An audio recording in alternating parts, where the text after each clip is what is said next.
ইন্টারভিউতে শোনা গেল যে আইপ্যাকের নাম, আইপ্যাকের কে এসেছিল আপনার কাছে? আচ্ছা, আমি কখন বললাম আমি আইপ্যাক টাইপ্যাক তো কিছুই জানি না এসব সম্পর্কে?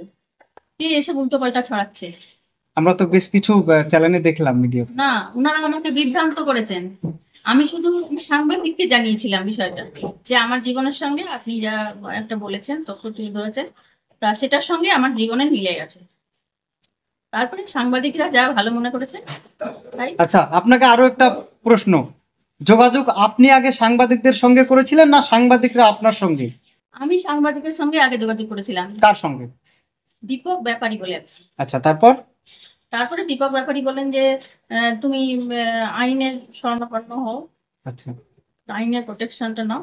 সেই সাংবাদিক তাহলে কলকাতা থেকে হ্যাঁ, এসেছিল? কলকাতা থেকে। তাহলে এখানে তো কোনো রাজনৈতিক দলের নেতারা আসেননি? এখানে কোনো রাজনৈতিক ব্যাপার নেই, এটা পার্সোনাল ব্যাপার। আচ্ছা, দু একটা চ্যানেলে আমরা দেখলাম যে কলকাতা থেকে তৃণমূলের নেতারা এসেছিল, আসল ঘটনাটা কি? আসল ঘটনা তো আমার কার্তিক মহারাজের বিরুদ্ধে। তাহলে আমার এখানে তো পার্টিগত কোনো ব্যাপার নেই তো। রাজনৈতিক কোনো ব্যাপার নেই? এটাই তো বিভ্রান্ত হচ্ছে মানুষ, দিয়ে আমার সম্পর্কে অনেক কিছু প্রচার করছে। আচ্ছা, কার্তিক মহারাজের বিরুদ্ধে আপনি নিজে অভিযোগ করেছেন না কেউ আপনাকে অভিযোগ আমি করিয়েছে? নিজেই অভিযোগ করেছি, কেউ বলতে যাবে কোনো না। তৃণমূল নেতা না, বা না, কোনো না, কেউ কোনো সাংবাদিক আপনাকে জোর করেছে কি? না, না, না, কেউ কোনো জবরদস্তি করে। আপনি নিজেই অভিযোগ আমি করেছেন? নিজেই করেছি। আচ্ছা, শেষ প্রশ্ন আপনার কাছে, আপনি কি চাইছেন, আপনার দাবি কি? আমার দাবি হচ্ছে ওনার একটা শাস্তি হোক। কেননা উনি তো প্রচন্ড অন্যায় করেছেন, এটা তো আর মিথ্যা নয়। উনি যে অন্যায়টা করেছেন এটা তো মিথ্যা নয়। উনি উনাকেই আপনারা গিয়ে প্রশ্ন করুন, বলুন যে আপনার যে সঙ্গে গুরু মহারাজ যিনি আছেন স্বামী প্রণবানন্দ, উনার পায়ে হাত দিয়ে বলতে বলুন যে আমার সঙ্গে উনার কোনো সম্পর্ক হয়েছিল না হয়নি আদৌ। আর সেটা প্রমাণ ঠিক একদিন না একদিন করবেনই উনি, প্রমাণ হয়েই ছাড়বে।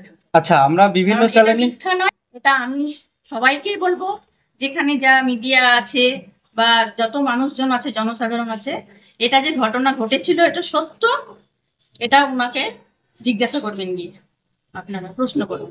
কয়েকটা চ্যানেলে আমরা দেখতে পেয়েছি বা শুনতে পেয়েছি যে আপনার যেটা পুরাতন ফোন সেটা আপনি আইপ্যাকের কাউকে দিয়েছেন, এটা কতটা সত্য?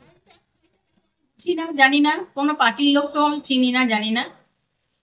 আমি কলকাতার লোকের ছিল এটুকুই বলতে পারবো। সেটা সাংবাদিক না কোনো নেতা? সাংবাদিক। সাংবাদিক। সাংবাদিকই ঠিক করেছে। আচ্ছা, আমি না আইনের দ্বারস্থ হয়েছে এটুকুই বলতে পারি। পুলিশ কি পদক্ষেপ নিয়েছে এখনো পর্যন্ত? আপনি তো অভিযোগ করেছেন। পুলিশ যা করার করছে ওদিকে, আমি সমস্ত কিছু জমা দিয়েছি, তথ্য প্রমাণ দিয়েছেন। আচ্ছা, আপনি কি আপনার কথায় এখনো অনড় আছেন? মানে আপনি যে অভিযোগ করেছেন বা যে অভিযোগগুলো করেছেন সে কথা? না, না, এর মধ্যে তো আমার কোনো মিথ্যা নয়। আমি তো সত্যের সঙ্গে লড়াই করছি। এই সত্যকে ঢাকার জন্য ওনারা অনেক কিছু প্রচার করবেন, সেটার জন্য কারণ মুখে তো আমি হাত দিতে পারি না। যার মুখ আছে সে বলবে অনেক রকম কথা, কিন্তু যেটা সত্য সেটা সত্যই হয়। সত্য কখনো চাপা থাকে না। আচ্ছা, এই অভিযোগের পর কি আপনার কাছে কোনো হুমকি বা কিছু আসছে? এই অভিযোগ না, এখনো অব্দি কিছু আসেনি। কিছু আসেনি? আপনি কি চাইছেন এখন? ওনার একটা শাস্তি হওয়া উচিত।